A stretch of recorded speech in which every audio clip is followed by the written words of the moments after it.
And welcome, ladies and gentlemen, into episode 2 of season 2 of In the Driver's Seat. DJ Yoakley, along with the Boomhauer Bandit himself and a legend of the racing world here locally, Mr. Steve Mix Sr., joins us today here on Mother's Day. So happy Mother's Day to all you moms out there, whether you're racing moms or whether you are just moms getting it done on the everyday. We wish you a beloved Mother's Day. Hopefully the kids, even the big ones that you're married to, behave today and give you a little homage and a little peace on this Mother's Day. Corey, a lot to talk about, but not a whole lot to talk about from a racing world because nothing happened. Rain, go away, I guess. So talk to me about the decision to cancel last night. Did it come early or was it kind of a late? Well, Jim held off, but I think the rest of the racing world was like Friday morning was like, this is the forecast ain't good for this. But you said before last year that you don't mind when the track's a little wet because it's tacky. You love it. I know. I want it dry. These guys want it wet. I need it dry and slippery, kind of levels it out, brings everybody down to my level.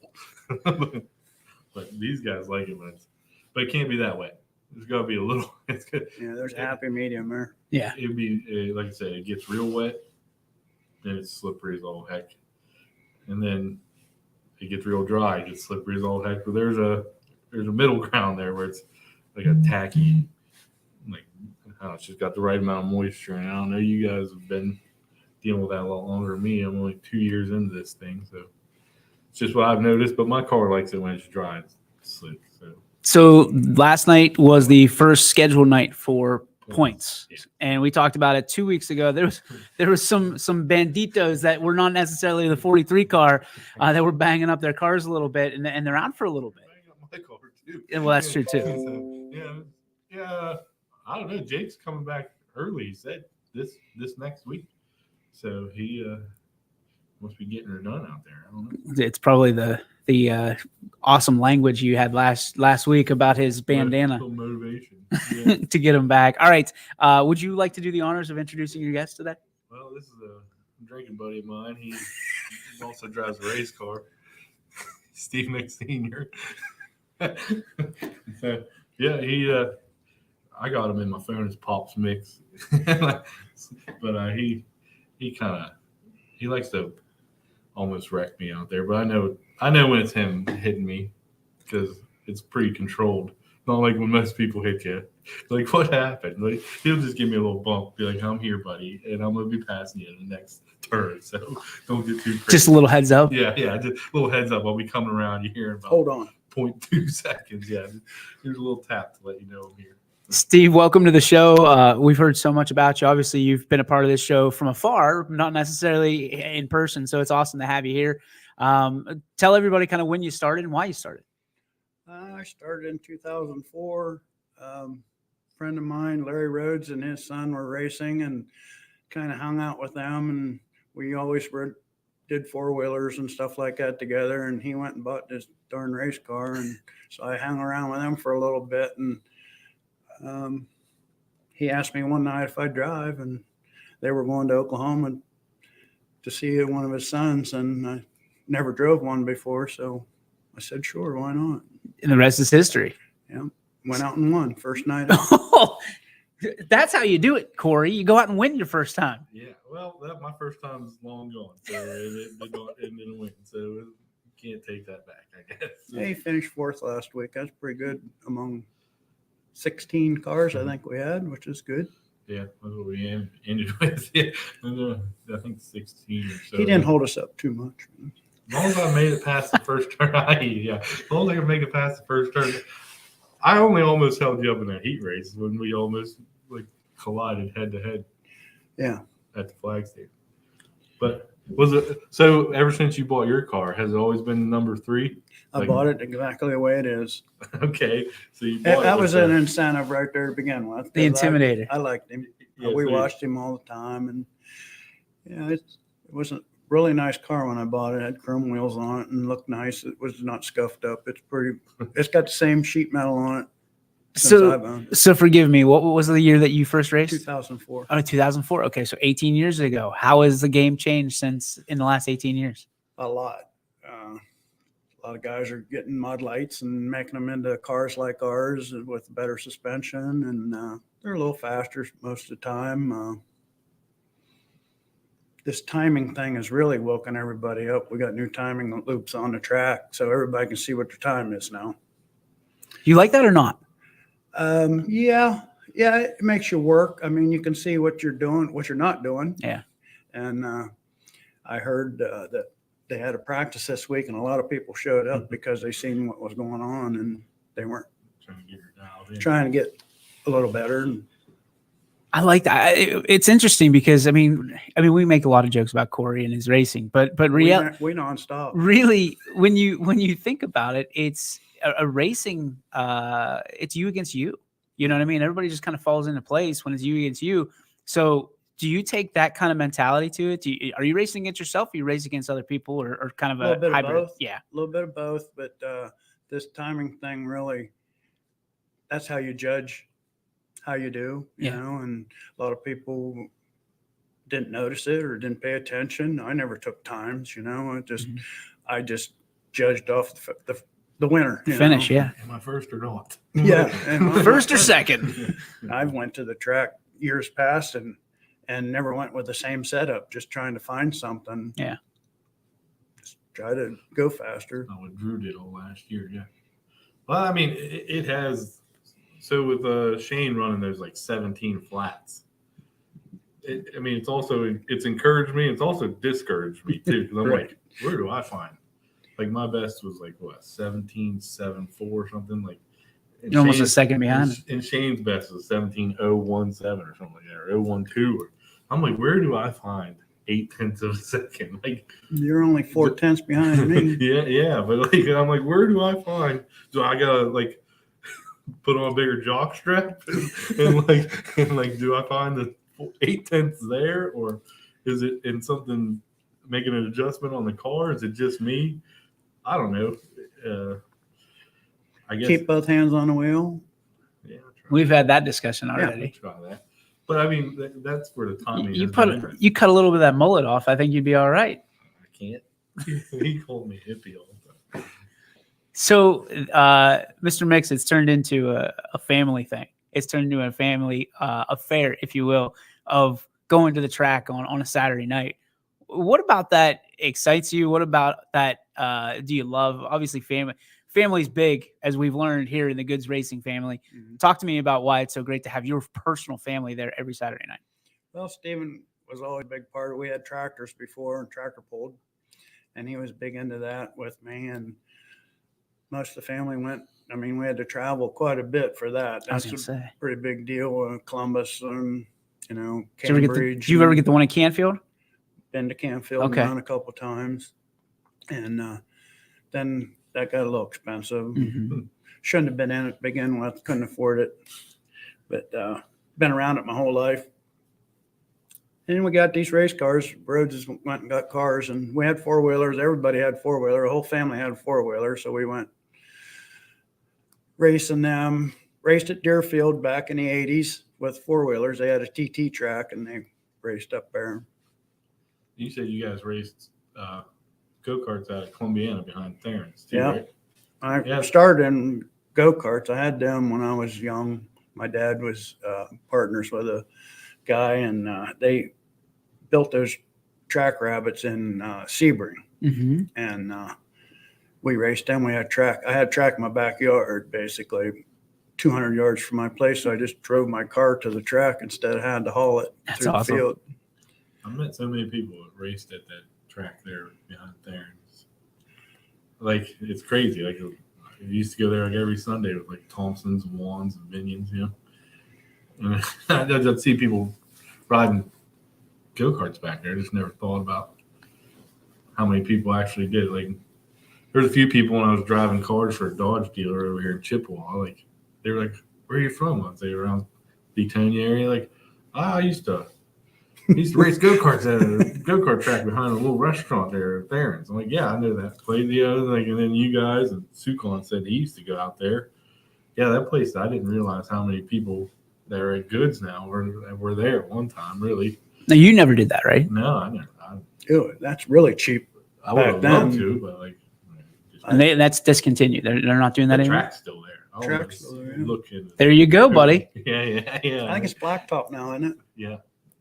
Even better. That's your next venture right there. Yeah. Oh, go-kart. You might stand a chance on that one. Try to suck it out. Yeah, that's a weight. That's a weight issue.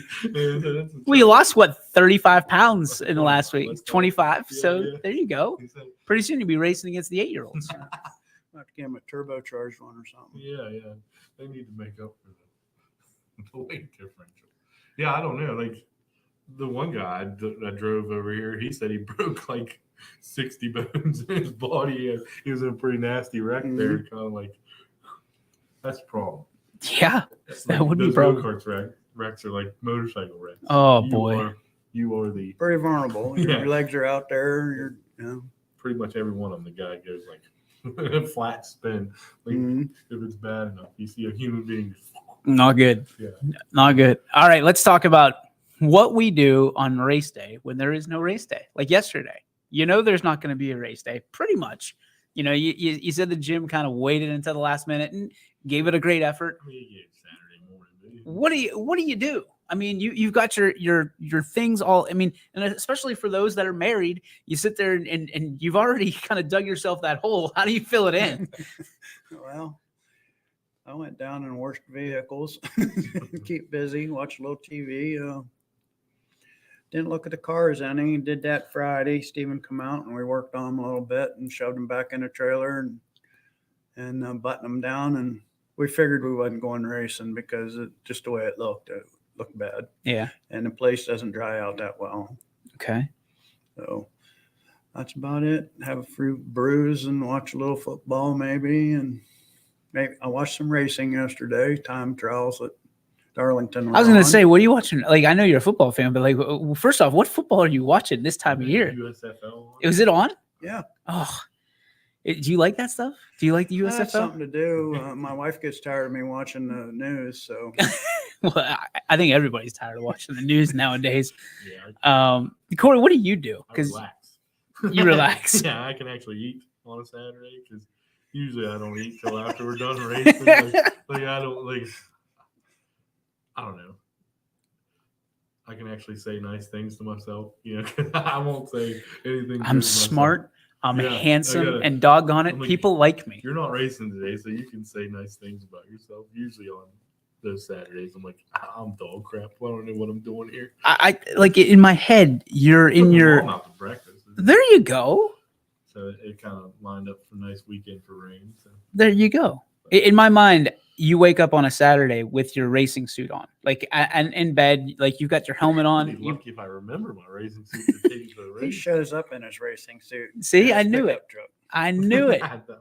Looking like a Sometimes Ghostbuster. just laziness. Yeah, I do that. Yeah, I look like Ghostbuster. Yeah, All I right. don't, like I finally, like I said, my whole routine is I don't eat all day till after we're done racing. Like, so I can. Now, do you eat like a fiend after you're done, or do you just kind of nibble? Try not to now. Yeah. yeah. I'm not trying to put that 25 back on. And usually when we're done, it's like 11:30 by the time if I stop the sheets by my house. So I'm not trying to throw down a whole bunch of food right Hot before I go to dogs? sleep. Yeah, Yeah. get like 2 hot dogs and go home. Hey, that's what a two for $1? I Well, think. Luke Molchek, Dad said, "Win or lose, you got victory dogs as sheets." That's what. Victory dogs. I like it. That's what they were calling them. Like, so I guess a lot of people had a sheets. A little bit of Ritual. liquid. Yeah, a little liquid. Liquid diet. That Liquid happens. after this race. Yeah. Liquid diet. Steve, what's the go-to meal for you before a race? Is there a ritual? Nope. Just whatever, Pretty much. whatever mama's cooking. I usually pick up something. Okay. Or I mean, I eat at home. Have some energy, not energy drink, but some water with some. I can't drink water. I got to have something in it. Something in it. Yep. And so Malts I and have barley that. usually. No barley before the race. That's a pretty good ritual to not have. Yeah. Keeps me out of the trouble on Saturdays. Normally in the winter we go downtown, local bar, and hang out, and so Saturdays keeps us in line. And where are you At from? least Kensington. Kensington. Okay, so is that Badger? No, that's Kinsman. Kinsman. Yeah. Kensington, isn't it? What school district is that? United. Yeah, that's where I went. Like, I thought that was Hanoverton. Hanoverton. Okay. Kensington's Right within next a to each other. mile Okay, of got one it. another. That's where there's not a lot of people in a square mile. So it's like Negley and Unity. Like, they just like break up the. Yeah. Okay, got it. Yeah, it's like the Crestview School District, pretty big school district. Just not a lot of people in that. Well, Crestview is Like, in square Columbiana, so like you have 2 schools within that Yeah. Columbiana. Yeah, They're but close. like there's a lot of Crestview area that's like farms. Well, Beaver Local has 100 square miles they cover, which is Wow. incredible. Like I graduated with 84 people. Yeah. Graduated, but I mean, some schools they're like 150. Well, Yeah. I mean that's pretty normal. But Yeah. like, I think our class was 75 or something. Yeah, and you were Screaming Eagle, Yeah, I was in United. I like it. I lived 3 miles from Salem and got bused 13 miles to school. it was probably for the better. Oh, jeez. Yeah, I couldn't stand I was going like, to city school. Yeah, I was say you and them city boys in Salem, that would have been a hoot. I wish I would have been alive in 1970 if that was the case. I mean, that's apple tree right there. Because you go into a city school, I think everybody would scratch their head and be like, "What is this mongoloid walking in through the doors?" Where did you get this hairdo at, man? I was right where I needed to be. Hey, yeah, I had the rat tail and mullet till my brother Paul said he would cut his off when I was like 13 or 14. But he never did. He cut mine off. I think he did like 2 years later. He's like, I'll cut mine off. You let me cut yours off? I'm like, all right. And then he didn't do it. I figured that'd be you. Dirty dog lied to me. Yeah. So you cut yours off first? He cut. My brother used to give me my haircut still. I was like, I don't know. 34. So yeah. 16, 15, 16. So until he cut my rat tail off. And then I was mad. So And now we're getting the feeling of why he won't let anybody touch the mullet. I know. He told me he was going to have it cut off, and the guy wouldn't do it. yeah, I did ask my barber guy. I was like, hey, want to cut that down and we'll start over? He's like, I can't do that, man. You can't put that weight on me. I was like, all right, leave it. He's like, I can't cut off a mullet. I'm having a bad day. I can't add that to it. Is it just the flow coming out of the hat that makes you feel like the mullet has to stay? Well, Steve doesn't have a mullet, and he's won a few races. I got this like skullet thing going on. This Dwight Yoakam. Oh, it's going back. This part's good. Oh. I looked at that couch last week and I watched that video. I was like, I'm never looking back at that thing again. Like, they're put a guest on that couch where I'm sitting here. If they're on the couch, I'm on the couch with them. There's no way. Because I watched that and I was like, whoa. And there was a guy I delivered to. He's like, hey, next time you're doing an interview, leave that hat on. And I was like, so I watched it. And I was like, oh, yeah, there it showed up. Oh, But hey, boy. there's a lot of. I'm getting thin back there, but I got a few years on you. I don't want to hear it from either one of you two. Well, I mean, you've kind of. Well, I don't know what it's like if you would grow it out. It's the George Costanza horseshoe. Well, that's what I'm. You don't want that. Well, going then you for. better just keep on kissing those hairs in the front, It's buddy. starting there. I think. Yeah, but that's what Boy Yoakum had. It'll be full blown. It'll be like, hey, that guy's got real nice. You hair. look like the Take off redneck that Hulk cowboy- Hogan is what you look like. Take off that cowboy hat. I think Macho Man. He had that. I think he Yep. had the same thing going on. He wore that cowboy hat. That's all it is. It's a cover up. For That's bald what it spot. is. Cover up. It's a That's real what it expensive is. bald spot cover up. We got about 10 minutes left. Any questions that you have for the sensei here, Kimosabi? Oh man, we've had a lot of non-productive conversations, so they can actually ask a meaningful question. Well, so your car was Steve's car the same number when you bought it? You kind of bought Yep. those. His car's the So same. there's no like history behind the number. Nope. That's usually my only That was question. got it from Southern Ohio. You guys are taking that away from me. So What modifications? Like when you go through, no yeah, when modifications. you go through your car, like when you first bought it and Steve bought his, how much time, effort, modifications, and if you don't mind, finances have you put into that car to make it what it is today? Well, when I bought it, it's basically about the way it is now. They moved the bars on the rear ends, and I did all that myself. Stevens has not changed much. I made the rear end for his because we didn't like the rear ends they had in them. So I built 2 rear ends alike and put them under our cars. And his got old style bars, which his car does fine. His car's fast. And I moved mine out like a Mod Light wider is supposed to react a little better. But I don't see that happening very much because he's usually faster than me. I got an old antique motor in mine, and I'm the only one there with carburetors. Yeah. And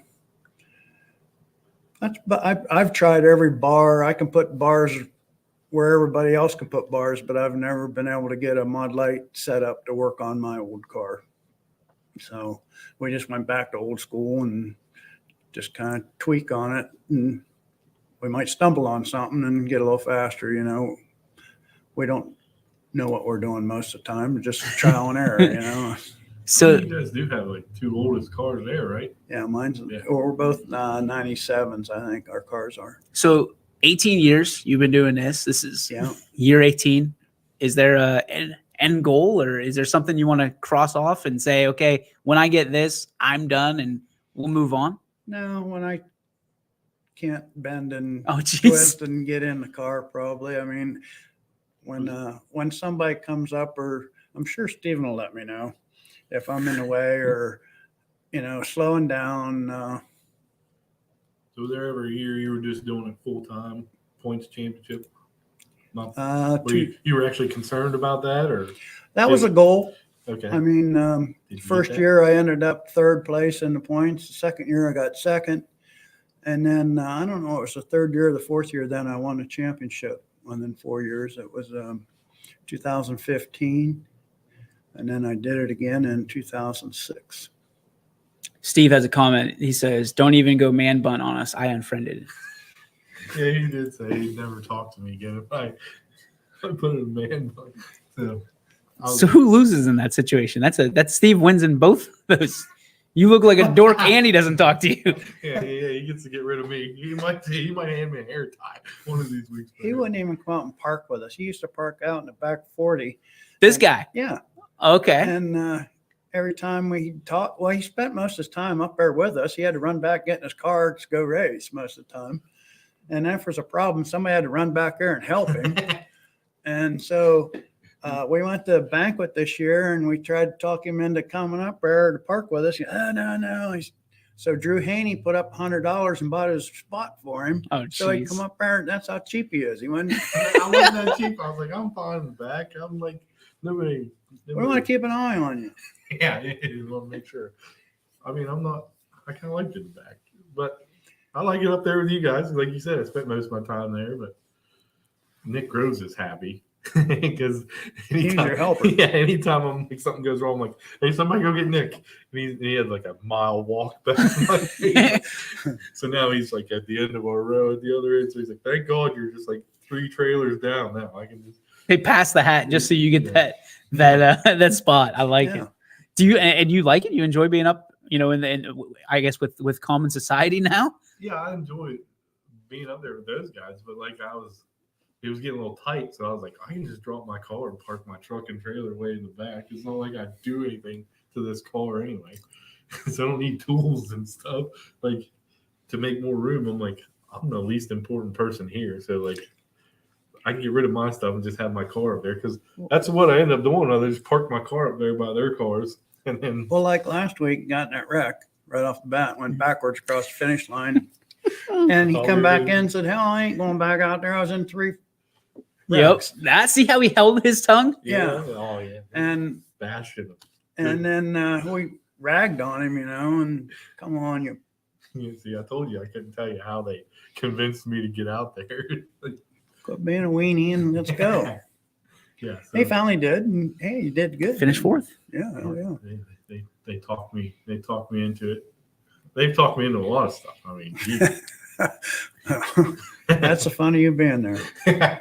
Steve, so obviously with so many accomplishments, with victories and so many different years, what's left out there for you to check on the bucket list? I'd like to do good in this pack we got going on here. I used to be in this pack, and then they split us up. Mm-hmm. So now we're all together. There's not very many people happy about it. And some people drop out. I had some people not happy with. I guess I was the biggest one they was whining about, because my motor's a little bigger than theirs, but it doesn't make any more horsepower. Yeah. And it's on carburetor, so that's a minus right there compared to fuel injection. So I just think- like to do good. I think And most people dropped out were in the classics class. Mhm. I don't think anybody from your class. No. So I think what they saw it was they might have been people that were having a hard time. So we'd have like 16 cars per race last year in our classics class. So they were like, they weren't keeping up with Steve, and so they might have found themselves having a hard time finishing Discouraged. top 7, or so. Mm-hmm. And they figured, well, we add the 7 cars in that are in your guys' class. Mhm.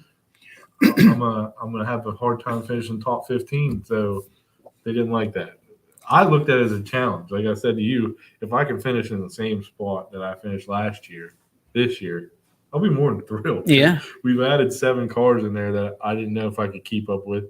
And like I said, I don't know how much Shane didn't run a full schedule last year. I don't know if he's Terry didn't bring his car a whole lot. I mean, so like Shane could be a non-factor championship points wise because he might only race 5 or 6 times. He could get a mod light too, right? mhm.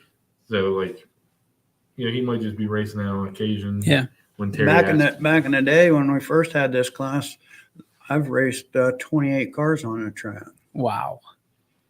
That's what we were trying to get back to, and they're close. I mean, they said they had 26. We got 26 signed up. Now everybody didn't show up the first night. Yeah. Which you'll have that. I mean, but I think we're going to have a 16, 18 car class Every week. pretty regular. And then obviously last week rather, we talked about, the impact of the cost of gas going up and for so if you got 16, 18, you're feeling pretty good about that, given that there's 26 you said that are signed up. So are you planning on racing every single week the same way that you did last week or last year? Pretty much. I mean, I like going. I don't have much else to do when you're this old, I just go there and have fun. And I just want to do good with this pack of cars just to show. I mean, my old car and old driver and old The old dog still got it. It's fun. I mean, it's a blast.